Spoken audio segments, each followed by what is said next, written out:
Hello बच्चों, कैसे हैं आप सभी। होपफुली आप सभी बहुत अच्छे होंगे। मैं आप सभी का इस वीडियो लेक्चर में बहुत बहुत वेलकम करता हूं। प्यारे बच्चों, कैसे हैं आप सभी और कैसी चल रही है आपकी पढ़ाई। आपका स्वास्थ्य तो अच्छा है ना। बिल्कुल, होपफुली आपका स्वास्थ्य भी अच्छा होगा और आप भी अच्छे होंगे और आपकी पढ़ाई भी अच्छे से चल रही होगी, ऐसा मुझे पूरी उम्मीद है बच्चों। तो सबसे पहले एक बार फिर से मैं आप सभी का हमारे इस पढ़ो घर से ऐप में बहुत बहुत स्वागत कर दूं। और इसी के साथ आज का लेक्चर की हम शुरुआत करेंगे। देखिए प्यारे बच्चों, हम जो है क्लास 10 का चैप्टर कंप्लीट कर रहे हैं। ये क्लास 10 का एक चैप्टर है, ओके, जिसमें कि आपके साइंस का जो केमिस्ट्री का पोर्शन है वो मैं कवर करा रहा हूँ, जैसे कि आप सभी को पता है। और ये उसमें का एक टॉपिक है जिसका नाम है धातु एवं धातु कर्म, यानी मेटल एंड मेटलर्जी। तो इस चैप्टर में हमने कई सारे इंपॉर्टेंट फैक्ट्स को देखा, जैसे कि हमने देखा सामान्य परिचय, धातुओं के गुणधर्म कौन कौन से हैं, धातु के रासायनिक गुणधर्म, धातु में वायु का दहन होने पे क्या होता है, अगर कोई धातु जल से अभिक्रिया करती है तो क्या होता है, अगर कोई धातु अम्ल से अभिक्रिया करती है तो क्या होता है, धातु की प्राप्ति कैसे होती है, छत्तीसगढ़ के प्रमुख खनिज कौन से हैं, उनका वितरण कैसे किया गया है, और धातु कर्म, अयस्क का सांद्रण, धातु का निष्कर्षण, धातु के सल्फाइड और या कार्बोनेट अयस्क का ऑक्साइड में परिवर्तन कैसे होता है, रिडक्शन कैसे होता है धातु के ऑक्साइड का, धातु का शोधन कैसे किया जाता है, प्यूरिफिकेशन कैसे किया जाता है, इन सभी टॉपिक के बारे में, लोहा व लोहे का धातु कर्म क्या होता है इसके बारे में, जंग लगने पर उसे नियंत्रित कैसे किया जाएगा इसके बारे में, लोहे पर जंग लगने का रासायनिक सिद्धांत क्या है इसके बारे में, और अंततः मिश्र धातु। इन सभी टॉपिक को लेकर ये इतना बड़ा चैप्टर आप सभी के सामने है, ओके बच्चों। तो इन सभी टॉपिक के अंदर में कई सारे सब टॉपिक्स हैं, इसलिए ये लेक्चर जो है हमें थोड़ा सा ज़्यादा लग रहा है, ओके। क्योंकि वैसे तो देखा जाए तो आई थिंक ये थर्ड या फोर्थ लेक्चर है, ओके। तो इसी के साथ हम इस लेक्चर को कंटिन्यू करते हैं। हमने बहुत सारे टॉपिक को कवर कर चुका और बहुत सारे चीज़ों को रिवाइज भी कर चुका। तो हमें कवर करनी है कौन सा, धातु कर्म हमको कवर करना है। तो देखिए बच्चों, अयस्क से धातु प्राप्त करने की प्रक्रिया धातु कर्म कहलाती है, ये आप सभी को पता है। अयस्क क्या होता है, जैसे मान के चलो कार्बन एक धातु है, कार्बन के कई सारे अयस्क मिलेंगे आपको, जैसे कि जैसे एग्जांपल के लिए आप देख सकते हो कोयला, जैसे एग्जांपल के लिए आप देख सकते हो हीरा। तो ये कार्बन के अपर रूप के रूप में उपस्थित होते हैं। कौन से रूप में, अपर रूप में, मतलब कार्बन से ही बने हैं ये, इसलिए इसको कार्बन का अपर रूप कहा जाता है और इसीलिए कार्बन का ये अयस्क भी तो कहलाएंगे, जिसे आप क्या कहते हो इंग्लिश में, ओर्स कहते हो, ओके। तो यहाँ देखिए, इसको प्राप्त करने के 3 चरणों के बारे में यहाँ पे बताया गया है, यानी कि धातु का निष्कर्षण के 3 चरण दिखाया गया है। पहला अयस्क का सांद्रण, दूसरा धातु का निष्कर्षण और तीसरा है धातु का शुद्धिकरण। तो अयस्क का सांद्रण, धातु का निष्कर्षण यानी concentration of ores, extraction of metal और प्यूरिफिकेशन ऑफ मेटल, हमें इन 3 टॉपिक को कवर करनी है। पहला टॉपिक आता है आपका अयस्क का सांद्रण यानी कंसंट्रेशन ऑफ ओर्स। देखिए बच्चों, खदानों से प्राप्त अयस्क में अधिक मात्रा में मिट्टी, तेल, रेत, पत्थर या अन्य कई प्रकार की अशुद्धियां पाई जाती हैं। ये अशुद्धियां हैं, ओके, जिसे आप क्या कहते हो, गैंग कहते हो। और अयस्क से धातु प्राप्त करने के लिए इन अशुद्धियों को अलग करना बहुत आवश्यक होता है। ये अयस्क का सांद्रण कहलाता है। ये अयस्क का क्या कहलाता है प्यारे बच्चों, सांद्रण कहलाता है, ओके। और अयस्क के सांद्रण का कुछ सामान्य विधि भी यहाँ पे बताया गया है। कैसे, आइए देखते हैं। पहला विधि है ग्रेविटी सेपरेशन, यानी गुरुत्व पृथक्करण। जब अयस्क या गैंग, जब अयस्क तथा गैंग, गैंग यानी क्या है, एक प्रकार से आप देख सकते हो जितनी भी इम्प्योरिटी चीजें हैं, इम्प्योर चीजें हैं, ओके, जितनी भी इम्प्योर चीजें हैं उसे क्या कहा गया है, यहाँ पे गैंग कहा गया है। तो जब अयस्क तथा गैंग के अपेक्षित घनत्वों में अंतर होता है, अयस्क और गैंग के अपेक्षित घनत्वों में जब अंतर हो जाता है, तब अयस्क के सांद्रण के लिए इस विधि का उपयोग किया जाता है। मतलब अयस्क को अलग किया जाता है यहाँ पे, जिसमें अयस्क को बारीक पीस कर पानी की धारा में प्रवाहित कर दिया जाता है और प्रवाहित करके उसे हिलाने पर अयस्क के भारी कण नीचे तली पे बैठ जाएंगे। ऑब्वियस सी बात है, अगर ये वाटर है और वाटर में आपने कणों को यहाँ पे बारीक पीस करके डाल दिया और इसे जब आप हिलाओगे तो ये कण जो है नीचे डाउनवर्ड चले जाएंगे और वाटर जो है अपवर्ड रहेगा। तो वाटर को आप हटा दोगे तो ये कण जो है आपके लिए प्राप्त हो जाएंगे, जिन्हें या तो आप अलग कर सकते हो या जल धारा के साथ बहाकर वो अलग हो जाते हैं, बहकर अलग हो जाते हैं। तो देखो, इसको ग्रेविटी सेपरेशन क्यों कहा गया है। ग्रेविटी सेपरेशन इसलिए कहते हैं बच्चों, क्योंकि ग्रेविटी के कारण ये कण जो है नीचे की ओर आ जाते हैं। ग्रेविटी क्या होता है? गुरुत्व। आपने ये गुरुत्वाकर्षण का सिद्धांत तो पढ़ा ही होगा कि पृथ्वी का गुरुत्व कितना होता है, जी होता है, और इसका वैल्यू कितना होता है, 9.8। ओके, तो आई थिंक आपको ये पता होगा। अब इसको देखो, आप डायग्राम से समझो कि यहाँ पे एक्चुअली में होता क्या है। तो देखिए, अधिक घनत्व वाले अयस्क के कणों को पानी की जलधारा के साथ यहाँ पे छोड़ दिया जाता है। पानी की जलधारा इसके साथ बहती जाती है, बहती जाती है, बहती जाती है, और इन सभी चीज़ों को एक पात्र में इकट्ठा कर लेती है। पात्र में इकट्ठा करने पर हमें देखने को मिलता है कि जो भारी कण वाले पदार्थ हैं, यानी अयस्क के जो कण हैं, वो तली पे नीचे बैठ जाते हैं, और जो जलधारा है यानी वाटर है, वो तली पे ऊपर की ओर रहता है। तो कम घनत्व वाली अशुद्धियां हो जाती हैं यहाँ पे। ओके, तो उसके बाद देखिए, हमें जो है वो अयस्क प्राप्त हो जाता है ग्रेविटेशनल फोर्स की वजह से।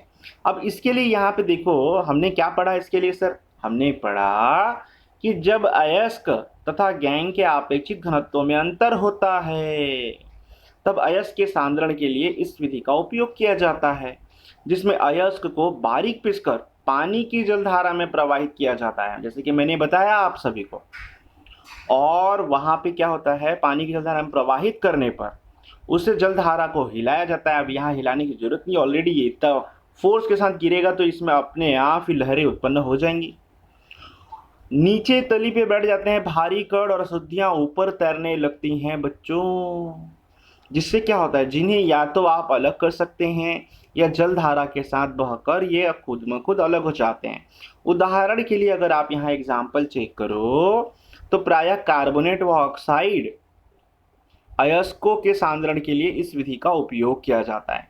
कार्बोनेट व ऑक्साइड अयस्कों के सांद्रण के लिए इस विधि का उपयोग किया जाता है। तो आई थिंक आपको ये पॉइंट क्लियर हो चुकी होगी। उसके बाद आपका अगला पॉइंट आता है मैग्नेटिक सेपरेशन मेथड, चुंबकीय पृथक्करण विधि। मैग्नेटिक सेपरेशन मेथड का मतलब क्या है कि अयस्क में चुंबकीय पदार्थ होने पर ही इस विधि का उपयोग किया जा सकता है। अब ये मैग्नेट होने का क्या रिलेशन है? ऑब्वियस सी बात है, कहीं ना कहीं आपके दिमाग में ये आ रहा होगा कि मैग्नेट जो है उन अयस्क के कणों को अपनी ओर आकर्षित कर लेगा और वो वहां से अलग करके निकाल लेगा। ओके, तो इस तरीके से हमें ये प्राप्त हो जाएगा। तो अयस्क में चुंबकीय पदार्थ होने पर ही इस विधि का उपयोग किया जाता है। अब यहाँ पे देखो, अयस्क को बारीक पीसकर, अच्छा भाई, तो मैग्नेटिक का यूज किया जाता है, इसीलिए तो मैग्नेटिक सेपरेशन मेथड कहा गया है। यानी कि मैग्नेट के द्वारा ही आप जो है चीजों को अलग अलग करते हो। अयस्क को जो है वो उसकी अशुद्धियों से, यानी कि उसके गैंग से आप उसे अलग करते हो। तो ये प्रक्रिया किसके थ्रू होती है? मैग्नेट के थ्रू होती है, इसलिए इसे मैग्नेटिक सेपरेशन मेथड कहा गया है। अब देखिए, अयस्क में चुंबकीय पदार्थ होने पर ही इस विधि का उपयोग किया जाएगा। अब अयस्क में चुंबकीय पदार्थ की क्वालिटी होनी चाहिए। अब जैसे मान लो आपके पास कोई मेटल है, जैसे कि आयरन। अब आयरन है तब तो आप वहां पे चुंबकित कर सकते हो ना बच्चों? कर सकते हो, बिल्कुल कर सकते हो। लेकिन वहीं अगर कॉपर है, वहीं अगर एल्यूमिनियम है, तो आप उसे चुंबकित कैसे करोगे? तो अयस्क ऐसा होना चाहिए जिसमें कहीं ना कहीं चुंबकत्व की क्वालिटी होनी चाहिए। अगर अयस्क में चुंबकत्व की क्वालिटी नहीं हुई तो परिणाम क्या होगा? मैग्नेट उन चीजों को अपनी ओर आकर्षित नहीं कर पाएगा जिन चीजों को वो जो है अलग करके निकालना चाहता है। तो ये मेथड काम नहीं करेगा। इसलिए कहा गया है कि अयस्क में चुंबकीय पदार्थ होने पर ही इस विधि का उपयोग किया जाता है। अब देखिए, अयस्क को बारीक पीसकर चुंबक पर चलने वाले रबर के पट्टे पर डाल दिया जाता है, और उसके बाद देखिए, चुंबक पर चलने वाली रबर की पट्टे पर अयस्क को पीस करके डाल दिया। ऐसे कोई पट्टी होगी जो इस तरीके से व्हील में चल रही होगी। ओके, और इसमें अयस्क को पीस करके, बारीक पीस करके उसको डाल दिया जाएगा। फिर क्या होगा सर?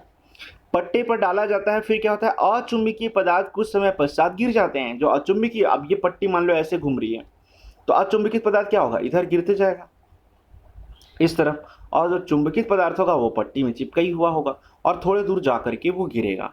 ओके, तो अचुंबकीय पदार्थ क्या होगा? अचुंबकीय पदार्थ यहाँ पे आपको देखने को मिलेगा कि कुछ समय पश्चात वो गिर जाते हैं, जबकि चुंबकीय पदार्थ तब तक चिपके रहते हैं जब तक उनका चुंबकत्व समाप्त ना हो जाए। अब एग्जाम्पल के लिए यहाँ पे बताया गया है, टीन का उदाहरण दिया गया है। अब देखिए, टीन की जो अयस्क होती है उसमें चुंबकीय गुण मौजूद होती है। अब इसको टीन की जब आप यहाँ पर डिस्कवरी करते हो तो वहाँ पे भी आप इसको बना सकते हो, मतलब कि वहाँ पे आप इसके अयस्कों को अलग से निकाल सकते हो, टीन के टुकड़ों को इसके अयस्क से, दोस्तों माफ कीजिएगा। तो यहाँ पे आई थिंक आपको ये पॉइंट क्लियर हो गया होगा। अब इसको आप डायग्राम से समझ लो। डायग्राम से हमें ये समझ में आती है कि यहाँ पे हमने अयस्क को महीन चूर्ण के रूप में पीसा, और पीसने के बाद इसको इसके अंदर डाल दिया। डालने के बाद जो है ये और ज़्यादा ग्राइंड्स होकर के छोटे छोटे छोटे छोटे ग्रेन्स के फॉर्म में ब्रेक हो गया ये। ओके, और ब्रेक होने के बाद मतलब इसको कहा गया है पिसा हुआ अयस्क। अब ये जो कन्वेयर बेल्ट है इसको कहा जाता है कन्वेयर बेल्ट। ये क्या है, ये बेल्ट जो है इसमें चुंबकीय गुण होती है। अब यहाँ पे देखो, जब यहाँ पे चुंबकीय गुण होगी तो यहाँ पे हमें क्या देखने को मिलेगा, हमें ये देखने को मिलेगा बच्चों कि जैसे हम अयस्क को इसके अंदर डाल देंगे, बहुत सारे अयस्क के टुकड़ों को डालेंगे तो ये महीन पीस करके ये इस बेल्ट में गिर जाएगा। देखिए यहाँ पे बताया गया है कन्वेयर बेल्ट बोल के।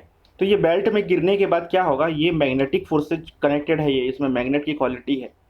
तो ये इस तरीके से, ये व्हील जो है इस तरीके से रोटेट होंगे, ये इस तरीके से, ये इस तरीके से। जब ये रोटेट होगा तो ये अपने आप इस तरफ घूमते जाएगा, और जो अचुंबकीय पदार्थ है वो इस पात्र में इकट्ठा होते जाएगा इस तरीके से, यहाँ पे, या बोलिए कि कहीं दूर जाकर करके गिरेगा ऐसे करके।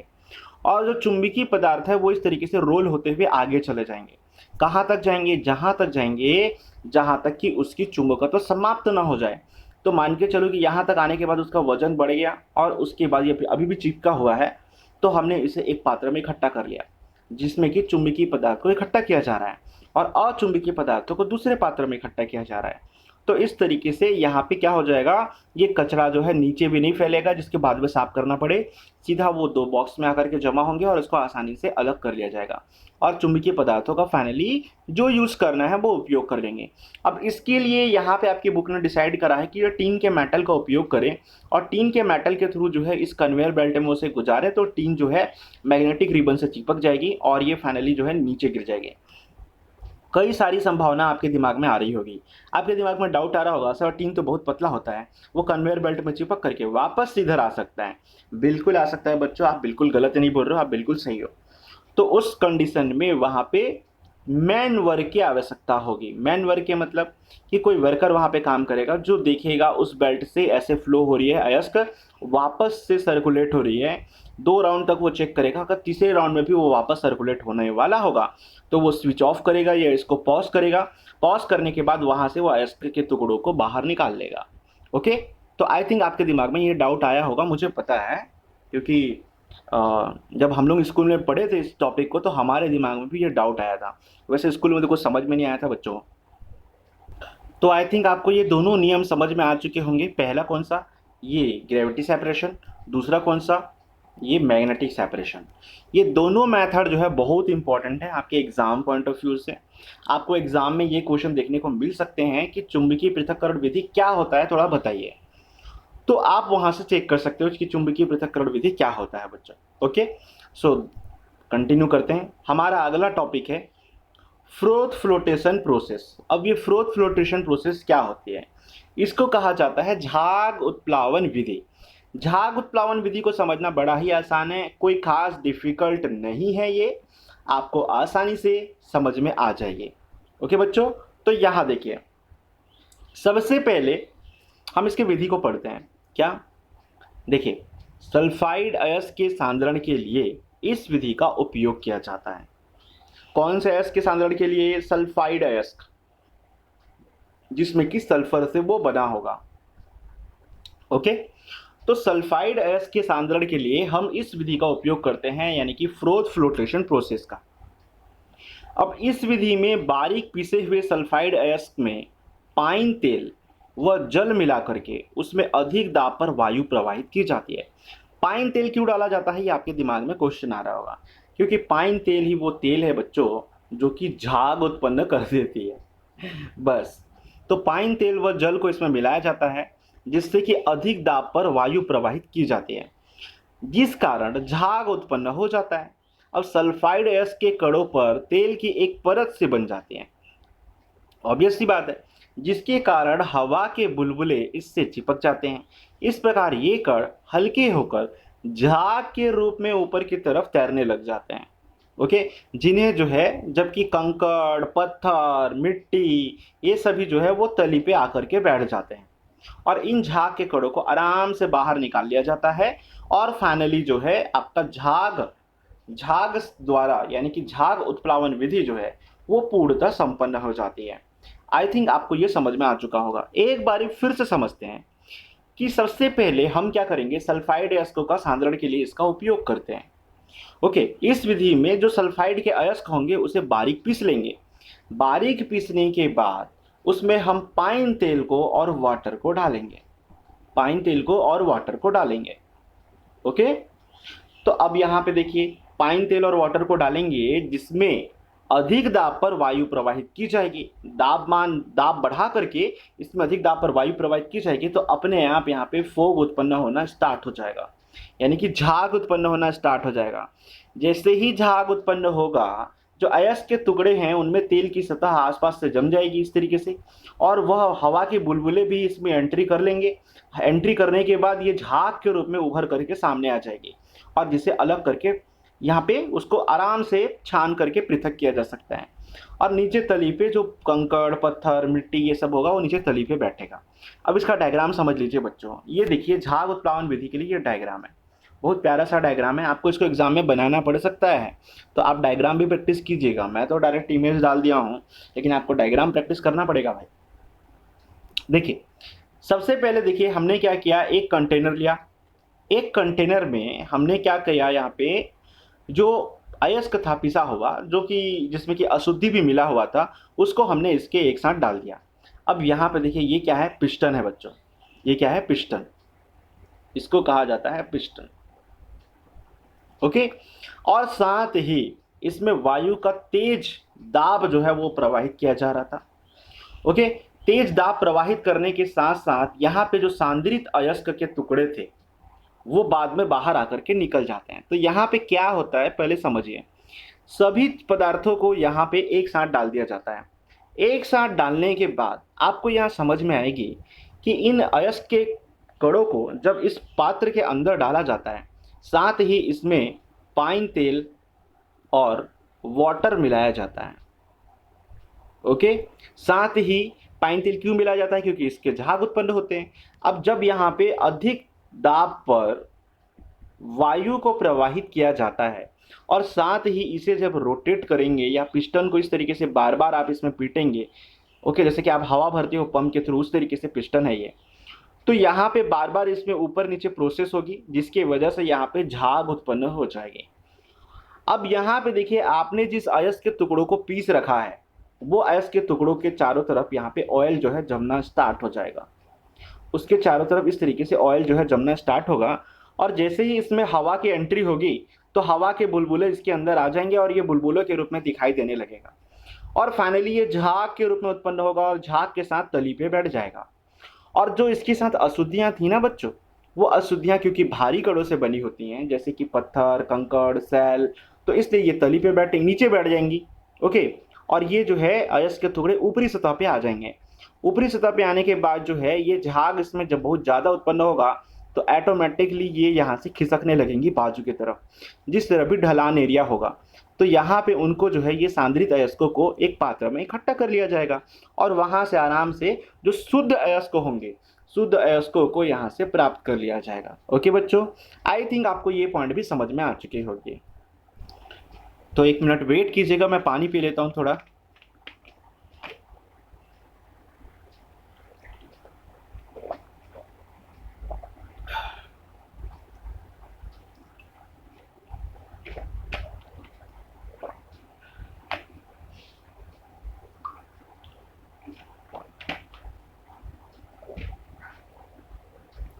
थैंक्स बच्चों वेट करने के लिए। Let's continue the lecture.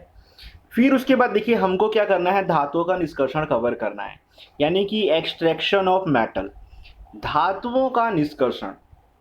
अच्छा, एक चीज और इसमें बताना मैं भूल गया आपको। क्या बच्चों, कि जब हम यहाँ पे अयस्क को अलग कर रहे होते हैं, यानी मिट्टी, कंकड़, पत्थर को शुद्ध अयस्क से जब अलग किया जाता है तो यहाँ पे अलग अलग विधि द्वारा आप जो है क्या हासिल कर सकते हो, अयस्कों को शुद्ध करके देख सकते हो। कैसे कैसे विधि द्वारा, आइए इसके बारे में हम समझते हैं। जैसे देखिए बच्चों, एक्चुअली क्या है, आपने सक्रियता श्रेणी तो पढ़ा ही है पिछले लेक्चर्स में, तो उसी सक्रियता श्रेणी के आधार पे यहाँ पे कुछ और भागों में कुछ चीजों को बांटा गया। कैसे, आइए समझते हैं उनके बारे में। देखिए एक्चुअली क्या है, अगर आप सक्रियता श्रेणी को ध्यान से देखो तो उसमें आता है आपका क्या, पोटेशियम, सोडियम, एक मिनट,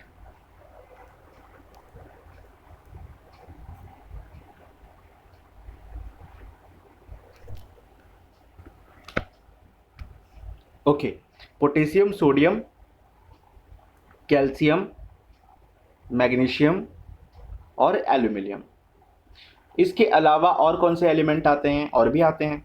कौन कौन से, यहाँ देख लो आप, zinc, chromium, iron, tin, lead, copper, mercury. इसके अलावा और कौन कौन से एलिमेंट आते हैं, इसके भी देख लेते हैं।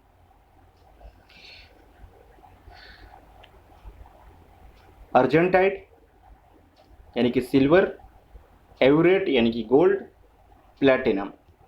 तो अब यहाँ पे मैं आपको बताना चाहूँगा कि इन पदार्थों को आप कैसे प्राप्त करते हो। ये जो पदार्थ हैं, आप ये सक्रियता श्रेणी में आते हैं, तो आपके बुक में थोड़ा सा दिखाया गया है इसके बारे में कि हमें पता है कि ये अभिक्रियाशील हैं, तो ये मोर रिएक्टिव है, सबसे ज़्यादा रिएक्टिव ये है, ये वाला सबसे ज़्यादा रिएक्टिव है, ये उससे कम है, और बाजू वाला जो हमने इसका बना रखा है ये वाला, ये सबसे कम है, बहुत कम क्रिया में भाग लेते हैं।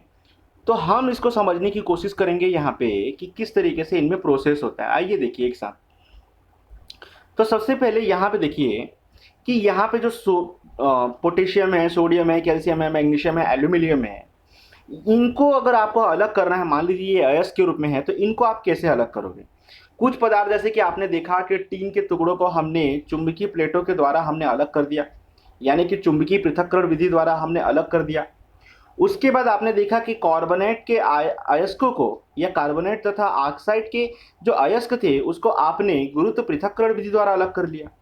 फिर उसके बाद झाग उत्प्लावन विधि में आपने देखा कि सल्फाइड के अयस्कों को हमने अलग कर लिया। लेकिन अलग से जो सक्रियण ऊर्जा में भाग लेने वाले जो सक्रियण श्रेणी में जो तत्व आते हैं, इनको अगर आपको अलग करना हो तो इसे आप कैसे अलग करोगे, तो ये भी आपके लिए इंपॉर्टेंट क्वेश्चन बनता है। तो यहाँ पे देखिए, इनको अलग करना है अगर आपको, तो इसके लिए आपको विद्युत अपघटनी विधि का इस्तेमाल करना पड़ेगी। कौन सी विधि का, विद्युत अपघटनी विधि। ओके, विद्युत अपघटनी विधि का आपको इस्तेमाल करनी पड़ेगी। दूसरा आता है यहाँ पे केमिकल मेथड। केमिकल मेथड के थ्रू इन अयस्कों को आप अलग कर सकते हो, यानी कि रासायनिक विधियों द्वारा आप इन चीज़ों को अलग कर सकते हो। रासायनिक विधि, केमिकल मेथड का क्या मतलब, क्या है इसका, कि रासायनिक विधि द्वारा हम इसका क्या करेंगे, रिडक्शन कराएंगे। रिडक्शन कराने से ही ये चीज़ें अलग होंगी।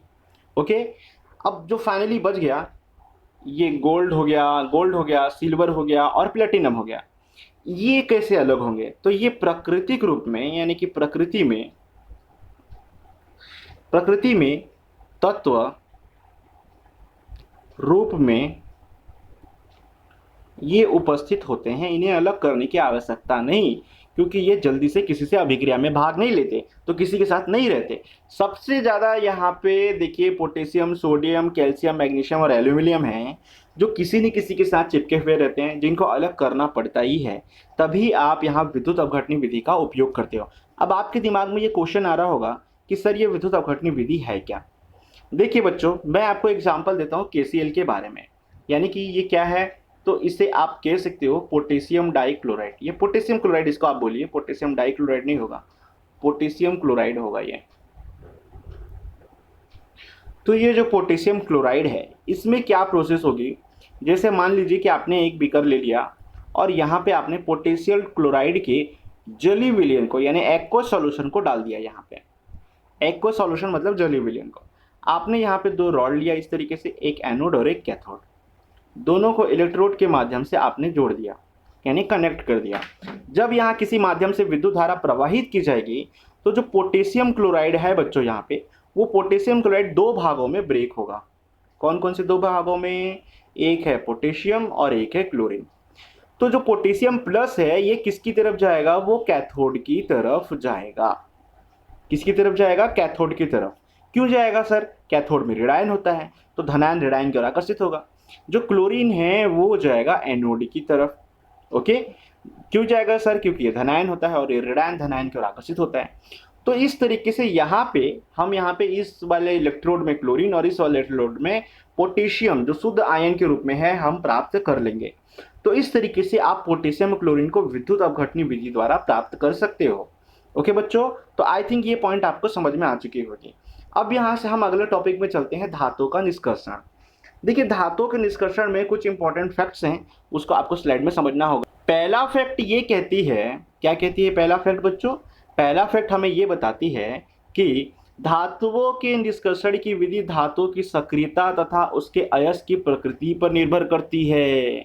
कि धातु की सक्रियता कैसी, कितना अधिक रिएक्टिव है। देखिए, अभी अभी हमने देखा कि अगर धातु बहुत ज़्यादा रिएक्टिव है तो क्या होगा? विद्युत अपघटनी विधि का इस्तेमाल करेंगे। अगर धातु मीडियम टाइप का रिएक्टिव है यानी अक्रिय है, क्रिया करने के लिए सक्रिय है, तो क्या होगा? तो विद्युत रासायनिक विधि द्वारा उसका अपचयन करके अलग किया जाएगा। तो इस तरीके से ये उसकी प्रकृति पर भी निर्भर तो करती है और धातु की सक्रियता पर भी निर्भर करती है। कैसे?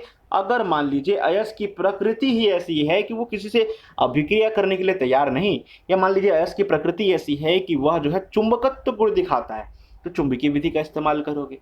अगर अयस्क की प्रकृति ऐसी है कि उसमें सल्फाइड के ऑक्साइड के गुण दिखाई देते हैं, तो आप जो है झागोत्प्लावन विधि का उपयोग करोगे।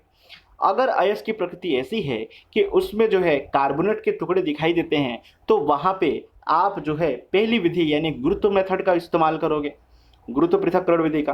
तो इस तरीके से आप अलग अलग विधियों के इस्तेमाल से इन चीज़ों के प्रयोगों को समझ सकते हो। तो यहाँ पे सबसे पहला पॉइंट बोलती है, हम जानते हैं कि अधिक क्रियाशील धातु जैसे सोडियम, पोटेशियम, कैल्शियम आदि को उनके यौगिकों से तत्व के रूप में प्राप्त करना कठिन है।